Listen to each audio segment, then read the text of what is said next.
शुभोदय बच्चों, कैसे हो सब? अच्छा, ठीक है। आज की कक्षा शुरू करने से पहले कल जो हमने पढ़े थे उसके बारे में हम थोड़ी सी चर्चा कर लेंगे। मैं आपको कुछ प्रश्न पूछूंगी, ठीक है? हम जो पढ़े थे कल कहानी का नाम क्या था? नेकी बनी बदी। नेकी का अर्थ क्या है बच्चों? भलाई। बदी का अर्थ क्या है? बुराई। तो इस कहानी में भलाई किस प्रकार बुराई में बदल जाती है, उसी को लेखक जो है, इस कहानी का लेखक कौन है?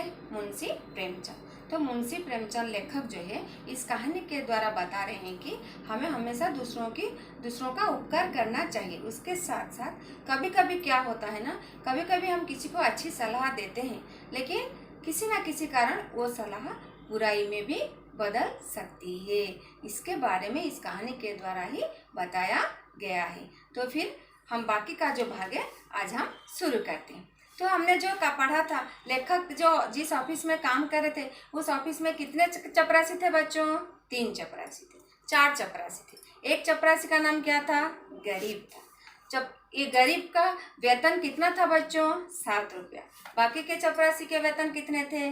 10 रुपया। तो ये सबकी तरक्की होती थी, लेकिन गरीब की क्यों नहीं हो पाता था? क्योंकि वो बहुत भोला भाला था। लेखक लेखक जब देखते कि वो हमेशा टाइम पर आ जाता था, और टाइम पर आकर वो कहाँ बैठता था? दरी पर। कितने बजे वो ऑफिस आ जाता था? 9 बजे। लेखक को ऑफिस में आते हुए कितना साल हो गया था? 1 साल हो गया था।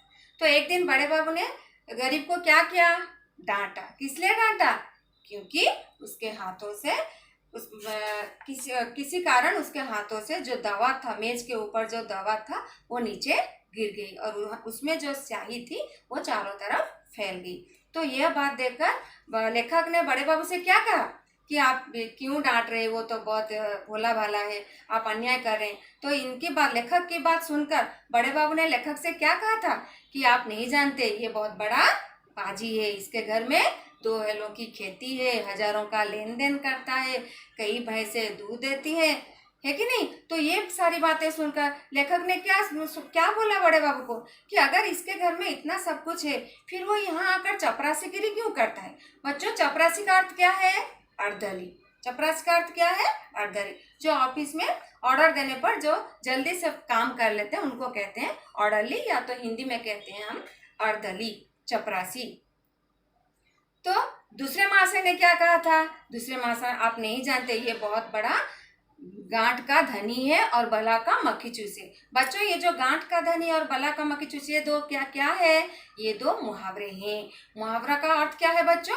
कि वाक्य का छोटा सा अंश जो जिसका अर्थ कुछ अलग होता है, एक विशेष अर्थ प्रकट करता है। ठीक है, आपको याद है? तो फिर हम जहां पर छोड़े थे वहां से आज हम फिर शुरू करेंगे।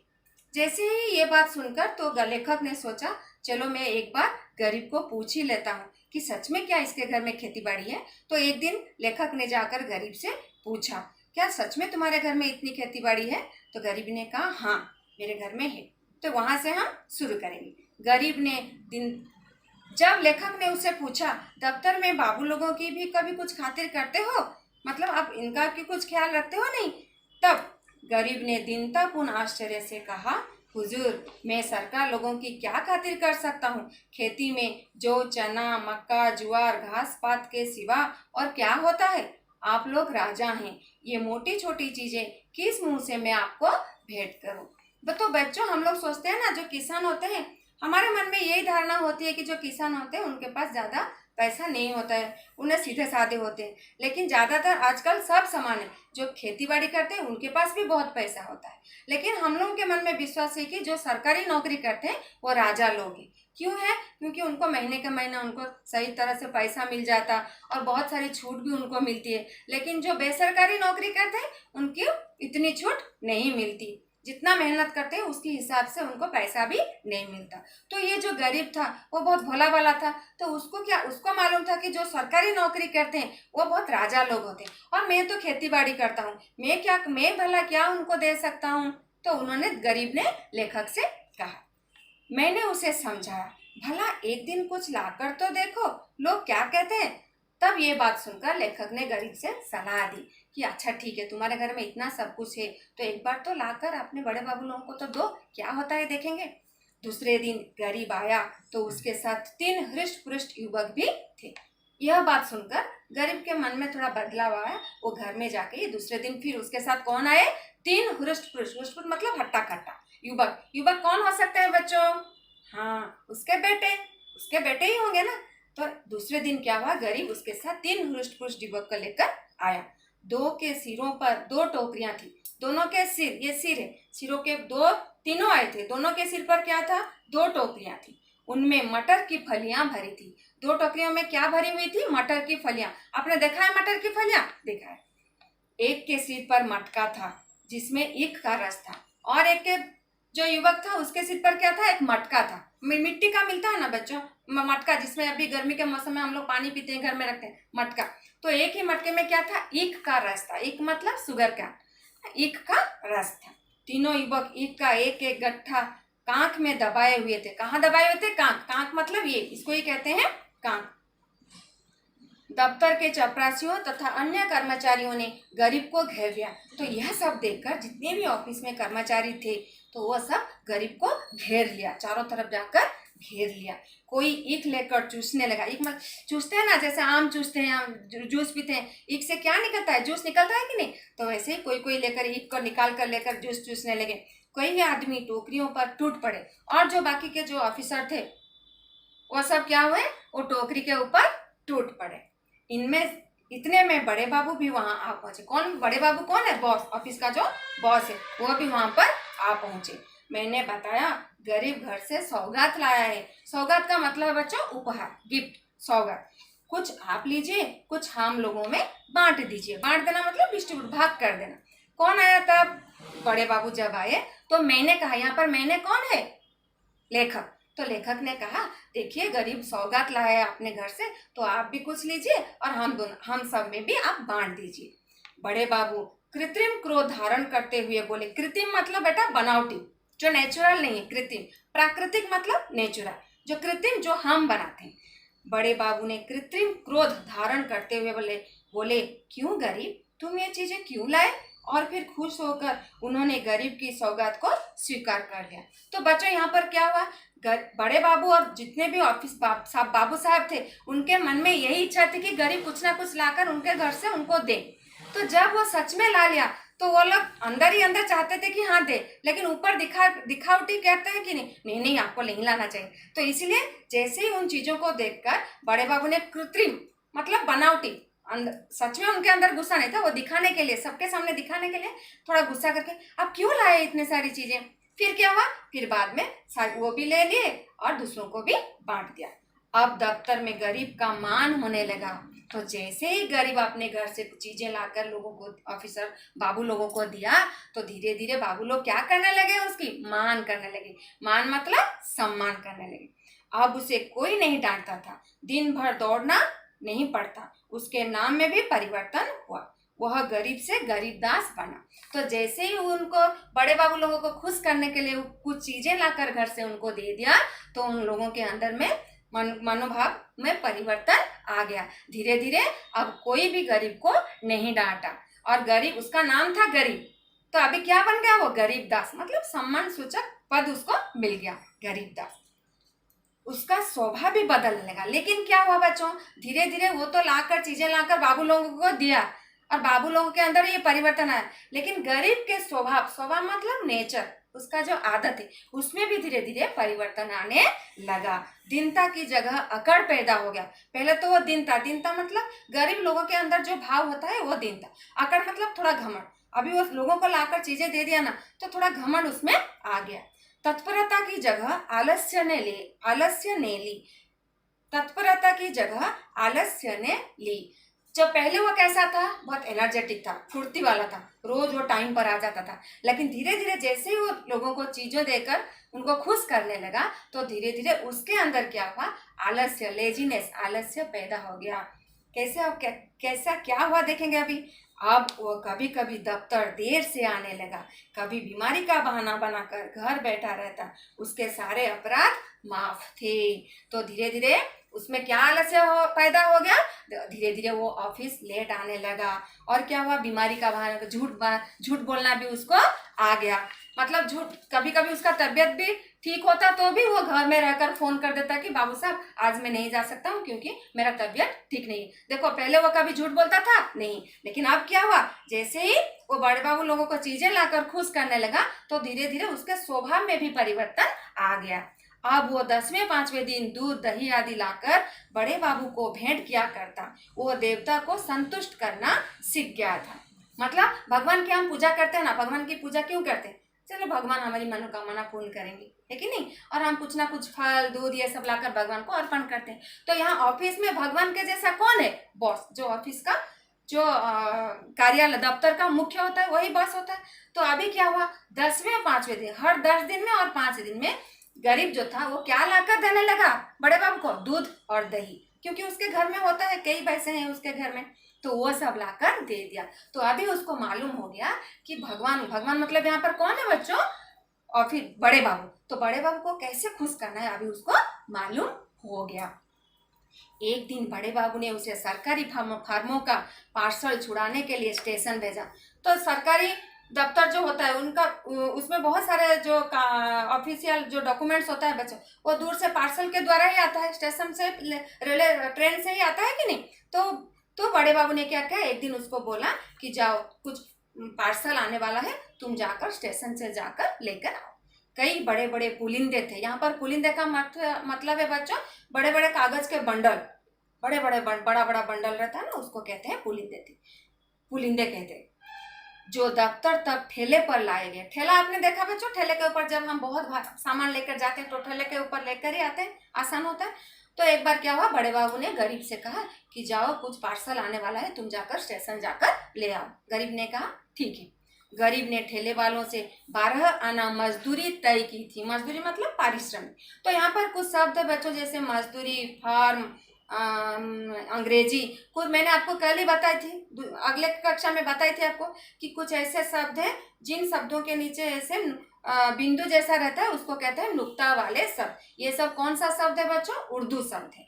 तो लेखक जो थे, हमारे इस कहानी का लेखक जो है मुंशी प्रेमचंद, वो उर्दू और हिंदी साहित्य के एक बहुत बड़े लेखक थे, तो उनको बहुत उर्दू शब्द मालूम था। तो यहाँ पर जितने भी ऐसे शब्द आप देखोगे वो सब कौन सा शब्द है, नुक्ता वाले शब्द। तो यहाँ पर मजदूरी भी नुक्ता वाले शब्द है। तो गरीब ने जाकर ठेले वाले लेकर वहां से सामान लाया, लेकिन उन्होंने ठेले वाले से कितना रुपया बोला था, 12 आने। तब के जमाने में 12 आना कहा जाता था, आना कहा जाता था। तो उसने 12 आना तय किया था कि हाँ तुम 12, जैसे हम लोग आते हैं ठीक कितना लोगे, 50 रुपया लोगे, चलो। तो वो टाइम में वो ठेले वाले को कितना बोला, 12 आना। जब कागज दफ्तर में पहुंच गए तो उसने बाबू से 12 आने वसूल किए, किंतु ठेले वालों से अपना कमीशन भी लिया, जिसे देखकर मैं दंग रह गया। यहाँ पर मैं कौन है, लेखक। तो इसका मतलब गरीब ने कितना रुपया ठेले वाले से बोला था कि 12 आना लेने के लिए बोला था। ऑफिस में आया, ऑफिस से आने के बाद ऑफिस से क्या अकाउंटेंट रहता है ना, तो उनसे पूछकर वो 12 आना तो ले लिया, लेकिन ठेले वाले को कितना दिया होगा, कुछ कम दिया होगा, सपोज ना दिया होगा या 8 दिया होगा। तो बाकी का जो 4 रुपया है, वो 4 आना क्या किया, वो अपने पॉकेट में रख लिया। देखो अभी उसको कितना छल कपट आ गया है, कैसे फायदा रखना है कहाँ पर, वो ज्ञान उसको अभी आ गया है। तो इसलिए वो क्या किया, ऑफिस से 12 आना लिया, लेकिन ठेले वाले को 9 आना देकर बाकी का जो पैसा है वो अपने जेब में रख लिया। तो ये बात देखकर लेखक दंग रह गए, आश्चर्य हो गए। अरे देखो ये गरीब कितना भोला वाला था, अभी मैंने उसको ये बताया तो देखो ये कैसा चालाक हो गया है, चतुर हो गया है। अभी यह वही गरीब है जो कई महीने पहले सत्यता और दीनता की मूर्ति था। ये वही गरीब है। लेखक अभी सोचने लगे, सत्यता और दीनता। यहाँ पर कुछ शब्द ऐसे हैं बच्चों, जैसे सत्यता, दीनता, तत्परता, इसमें ये सब है प्रत्यय वाले शब्द। यानी प्रत्यय मतलब वाक्य का एक छोटा सा अंश जो मूल शब्द में लगकर उसका रूप बदल जाता है। दीनता, सत्यता, तत्परता वो शब्द के बाद में आता है। प्रत्यय वाले शब्द जो है वो मूल शब्द के बाद में इसको जोड़ा जाता है। तो पहले लेखक सोचने लगे कि ये वही गरीब है जो पहले कितना सीधा साधा था, भोला भाला था, आज्ञाकारी था, लेकिन अब क्या हो गया, अभी वो कितना धूर्त हो गया है, चालाक हो गया है। मुझे यह स्वभावांतर देखकर अत्यंत खेद हुआ। यहाँ पर स्वभावांतर मतलब स्वभाव में जो परिवर्तन, अत्यंत अति बहुत खेद हुआ, खेद मतलब दुखी। तो गरीब के स्वभाव में जो ये परिवर्तन हुआ, इसे देखकर लेखक के मन में दुख हुआ। इसका उत्तरदायित्व किसके सिर था? मेरे सिर। मैंने उसे धूर्तता का पहला पाठ पढ़ाया था। यहाँ पर धूर्तता का अर्थ है बच्चों धूर्तता, छलना, छल कपट से किया गया कार्य, उसको कहते हैं धूर्तता। ओके, तो यहाँ पर लेखक बोल रहे हैं कि अरे ये जो गरीब था कितना सीधा साधा था और मैंने उसको सत्यता का रास्ता दिखाया। मैं लेखक चाहते थे कि गरीब थोड़ा आगे बढ़े, इसलिए उसने उसको सही सलाह दी कि कुछ लाकर दो, बड़े बाबू लोगों की तारीफ करो ताकि तुम्हारी भी तरक्की हो, इसीलिए लेखक ने कहा था। लेकिन क्या हुआ, गरीब ने क्या किया, गरीब ने तो माना, लेखक की बात को मान कर किया, लेकिन धीरे धीरे उसके अंदर वो पहले जैसा सीधा साधा भोलापन नहीं रहा। अभी वो उसके अंदर छल कपट कैसे करना है, लोगों के साथ कैसे करना है, वो विद्या भी उसको आ गया। तो यह देखकर लेखक सोचने लगे चलो इसके जिम्मेदार शायद मैं ही हूँ। लेखक दुखी होने लगे। मैंने प्रतिष्ठा का मार्ग दिखाया। प्रतिष्ठा मतलब मान मर्यादा। जब हम सोसाइटी में रहते हैं, समाज में रहते हैं, हमारा गाड़ी हो, घर हो, बंगला, तो एक मतलब सम्मान के साथ रहते हैं ना, उसको कहते हैं मान मर्यादा। मैंने प्रतिष्ठा का मार्ग दिखाया। मार्ग मतलब रास्ता, मार्ग मतलब रास्ता, परंतु वास्तव में वह उसके पतन का भयंकर मार्ग था। तो यहाँ पर लेखक ये कह रहे हैं बच्चों, पतन, पतन मतलब नीचे की ओर जाना। बच्चों अभी देखो हमारा जो पूरा विश्व कितने आगे बढ़ चुका था, लेकिन अभी किसके कारण अभी इसकी जो आर्थिक स्थिति है वो नीचे आ गई है, पतन हो गया है। किसके कारण? कोरोना के कारण। ठीक है, वेरी गुड। तो देखो कोरोना के कारण कितना सब कुछ अभी ठप, जब बिजनेस था, दुकानें सारे बंद हो चुका है। अभी सारे जो देश की, विश्व की आर्थिक स्थिति हो जाए वो पतन हो गया है, अभी पतन की ओर चला गया है। पतन मतलब नीचे की ओर जाना। पतन का विलोम शब्द क्या होगा? उत्थान, ऊपर उठना। जब हम आगे बढ़ते हैं, ऊपर उठते हैं, तो उसको कहते हैं उत्थान। तो लेखक यहाँ पर कहते हैं मैंने उसे आगे बढ़ने का, मान मर्यादा कैसे समाज में रहेगा, उसका मार्ग उसको दिखाया था, इसलिए उसको सही रास्ता दिखाया। लेकिन अभी मैं ये देख रहा हूँ कि चलो मैंने जो बताया था उसके लिए वो सही नहीं था, शायद वो पतन का मार्ग था। तो कहने का मतलब ये है हमारा पाठ बच्चों। कहने का मतलब है लेखक ने गरीब की क्यों मदद की थी? क्योंकि वो एक सादा सीधा भोला वाला था। लेखक चाहते थे कि वो आगे बढ़े। ठीक है बच्चों, तो यहाँ तक जो हमने पढ़ा ये कहानी, इसमें से कुछ नए शब्द है, शब्दार्थ है, प्रत्यय वाले शब्द है, युग्म शब्द है, पुनरुक्ति शब्द है, वचन बदलो है। नए शब्द क्या क्या इसमें आए हैं? खातिर, कांक, गट्ठा, कृत्रिम, अकड़, तत्परता, प्रतिष्ठा, पुलिंदे। खातिर का अर्थ क्या है बेटो बच्चों? आदर सत्कार करना। कांक बाहुमूल के नीचे का गढ़ा। गट्ठा बंडल। कृत्रिम बनावटी। अकड़ घमंड। तत्परता फुर्ती। प्रतिष्ठा मान मर्यादा। पुलिंदे लपटे हुए कागज का बंडल। इसमें कुछ प्रत्यय वाले शब्द है बच्चों। अभी हमने जहां तक पढ़ा, दीनता, दिन प्लसता, तत्परता, तत्पर प्लसता, तत्परता, सत्यता, सत्य प्लसता, धूर्तता, धूर्त प्लसता। ये जो ता है बच्चों, इसको क्या कहते हैं? प्रत्यय। जो शब्द के बाद में लगता है उसको कहते हैं प्रत्यय। यहाँ पर कुछ वचन बदलो है बच्चों। फली फलियां, टोकरी टोकरियां, चीज चीजें। पुनरुक्ति शब्द मतलब बच्चों यहाँ पर देखना, एक ही शब्द अगर दो बार आएगा तो उसको कहते हैं पुनरुक्ति शब्द। समान शब्द, कभी कभी, बड़े बड़े, 10-10। युग्म शब्द मतलब अलग अलग शब्द एक ही बार आएगा तो उसको कहते हैं युग्म शब्द। यहाँ पर बीच में योजक चिन्ह दिया गया है। हृष्ट पुष्ट, घास पात, 10वें 5वें, मोटी छोटी। तो यह था हमारा पाठ बच्चों। इस पाठ से आपने क्या सीखा? पहले तो हमने सीखा कि हमें हमेशा दूसरों की मदद करनी चाहिए। दूसरी बात हमने यहाँ तक के पाठ में हमने क्या सीखा? इस कहानी से हमने क्या सीखा कि हमेशा जिसको भी हम अपनी सलाह देंगे तो हमेशा सोच समझकर अपनी सलाह देनी चाहिए, है कि नहीं? हमेशा दूसरों की मदद करना अच्छी बात है, दूसरों की मदद भी करना। और कभी भी आप किसी को कोई भी सलाह दे रहे हो तो थोड़ा सोच समझकर उसको देना चाहिए। पाठ कैसा लगा बच्चों? अभी पाठ में से अगर समझ में आया आपको बच्चों तो लेखक के समझाने पर दूसरे दिन कौन कौन आए थे? गरीब किस किस को लेकर आया था? उसके साथ 3 युवक को लेकर आया था। 3 युवक के सिर पर क्या था? दोनों के सिर पर क्या था? मटर की फलियों की फलियां थी। और तीसरे वाले युवक के सिर पर क्या था? ईख का रस था। बड़े बाबू ने कृत्रिम क्रोध धारण कर क्यों किया? क्योंकि वो चाहते थे कि उनसे कुछ चीज ले, लेकिन इतनी सारी चीज गरीब जो लाया था, इतनी सारी चीजें देखकर वो कृत्रिम क्रोध धारण कर लिया। फिर दफ्तर में क्या होने लगा? चीजें लाने पर गरीब ने बहुत सारी चीजें लाकर जब दिया तो दफ्तर में उसका क्या हो गया? मान हो गया। फिर उसका नाम गरीब से क्या बन गया? गरीबदास बन गया। फिर वो एक दिन जब वो पार्सल लाने गया स्टेशन पर, तो ठेले वाले के साथ वो कितना रुपया तय किया था? 12 आना।